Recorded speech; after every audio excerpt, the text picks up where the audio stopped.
दोस्तों, आज हम पार्श्व गायक सुरेश वाडकर के बारे में जानेंगे, तो चलिए शुरू करते हैं। सुरेश वाडकर जन्म 7 अगस्त 1955 है, एक भारतीय पार्श्व गायक हैं। वे मुख्यतः हिंदी और मराठी फिल्मों में गाते हैं। इसके अलावा उन्होंने कई भोजपुरी, कोंकणी और उड़िया गाने भी गाए हैं। उनका जन्म वर्ष 1955 में कोल्हापुर में हुआ था। उन्होंने 8 साल की उम्र में अपने गुरु जियालाल वसंत से संगीत की शिक्षा प्राप्त करना शुरू कर दिया था। अपनी अनूठी आवाज से उन्होंने अपने संगीत शिक्षक को प्रभावित किया और बहुत कम उम्र में शो करना शुरू कर दिया। 1968 में उनके गुरु ने उन्हें एक अवसर पर एक छात्र के साथ तबला शुरू करने की जिम्मेदारी सौंपी। 1 साल बाद उन्हें युवा लोगों के एक समूह को शास्त्रीय गायन सिखाने के लिए चुना गया। संगीत शिक्षा प्रणाली के अनुसार प्रयाग संगीत समिति संगीत स्नातक के लिए आवेदन करने से पहले संगीत का प्रशिक्षण देना अनिवार्य है। प्रयाग संगीत समिति स्नातक के सफल समापन के बाद छात्रों को प्रभाकर प्रमाण पत्र प्रदान करती है और यह प्रमाण पत्र उन्हें पेशेवर रूप से संगीत सिखाने में सक्षम बनाता है। नाम सुरेश ईश्वर वाडकरी, पेशा संगीत शिक्षक, पार्श्व गायक, फिजिकल स्टैट्स और बहुत कुछ। आंखों का रंग गहरा भूरा, बालों का रंग काला, पर्सनल लाइफ, जन्मदिन की तारीख 7 अगस्त 1955, आयु 2021 तक 66 वर्ष है। जन्म स्थान करवीर कोल्हापुर है, महाराष्ट्र। राशि चक्र चिन्ह शेर है, राष्ट्रीयता भारतीय है। कॉलेज प्रयाग संगीत समिति इलाहाबाद है। शैक्षिक योग्यता संगीत स्नातक। प्रथम प्रवेश है गायन। पहली फिल्म में 1977 में गाया, दृष्टि पारे तापुर तुपुर। धर्म हिंदू सम्मान। उपलब्धि असुर गायक प्रतियोगिता में सर्वश्रेष्ठ पुरुष गायक के लिए मदन मोहन पुरस्कार 1976 मिला। राम तेरी गंगा मैली 1986 के लिए BFJ बंगाल फिल्म पत्रकार संघ पुरस्कार में सर्वश्रेष्ठ पार्श्व गायक का पुरस्कार मिला। मध्य प्रदेश सरकार द्वारा स्थापित लता मंगेशकर पुरस्कार 2004 में मिला। महाराष्ट्र सरकार द्वारा प्राइड ऑफ महाराष्ट्र अवार्ड 2007। हे भास्कर क्षितिज वारिया 2011 गीत के लिए सर्वश्रेष्ठ पार्श्व गायक का राष्ट्रीय फिल्म पुरस्कार मिला। अहमदनगर थिंक ग्लोबल फाउंडेशन स्वर्गीय सदाशिव अमरापुरकर पुरस्कार 2017 मिला। भारत सरकार द्वारा पद्मश्री 2020 में। लड़कियां, रोमांच और बहुत कुछ। शिष्टता का स्तर। विवाहित, शादी की तारीख जुलाई 1998। परिवार पति पत्नी पद्मा वाडकर पार्श्व गायिका का मिला। बेटा कोई भी नहीं। बेटियां जया वाडकर गायिका है। अभिभावक अज्ञात। नाम पसंदीदा संगीतकार विशाल भारद्वाज, गायक लता मंगेशकर, आशा भोसले, किशोर कुमार, मोहम्मद रफी, मेहदी हसन है।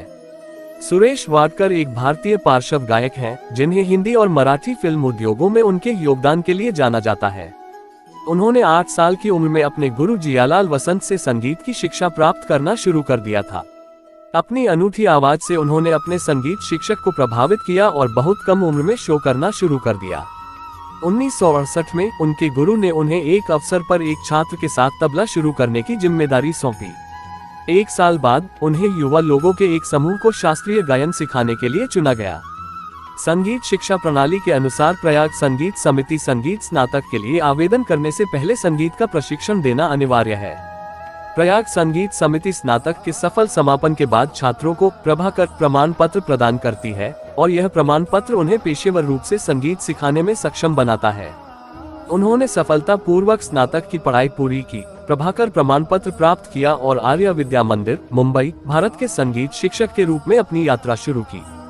इसके अलावा उन्होंने मुंबई, भारत और न्यू जर्सी, USA में अपने संगीत विद्यालय खोले। उन्होंने एस ओपन यूनिवर्सिटी के तहत अपना ऑनलाइन संगीत विद्यालय सुरेश वाडकर आजीवासन संगीत अकादमी स्वामा भी शुरू किया। 1976 में उन्होंने एक गायन प्रतियोगिता कार्यक्रम सुर सिंगर में भाग लिया और कार्यक्रम के विजेता थे। इस शो को रविंद्र जैन और जयदेव सहित भारतीय फिल्म उद्योग के प्रसिद्ध संगीतकारों ने जज किया। 1977 में रविंद्र जैन ने उन्हें फिल्म पहेली के लिए गाने साइन करके बॉलीवुड में अपनी शुरुआत करने का मौका दिया। तब जयदेव ने उन्हें फिल्म गमन 1978 के लिए सीन में जालान गाना गाने का मौका दिया। बाद में लता मंगेशकर ने उनकी आवाज सुनी। वह इतनी प्रभावित हुई कि उन्होंने कल्याण जी, आनंद जी, लक्ष्मीकांत प्यारेलाल और मोहम्मद जहुआ खयाम जैसी कई फिल्मी हस्तियों को इसकी सिफारिश की। उनकी आवाज सुनने के बाद लक्ष्मीकांत प्यारेलाल ने उन्हें फिल्म क्रोधी 1981 के लिए लता जी के साथ चल चमेली बाग में गीत गाने का मौका दिया। इसके बाद उन्होंने प्यासा सावन 1981 में, प्रेम रोग 1982 में, उत्सव 1984 में, तूफान 1989 में, कुर्बान 1991 में, इंद्र 2002 सहित कई सफल फिल्मों में आवाज दी। उन्होंने विभिन्न भाषाओं में कई भक्ति गीत भी गाए हैं। उन्होंने एक गायन प्रतियोगिता शो सा रे गा मा पा लिटिल चैंप्स इंटरनेशनल में सोनू निगम के साथ एक जज की भूमिका निभाई है।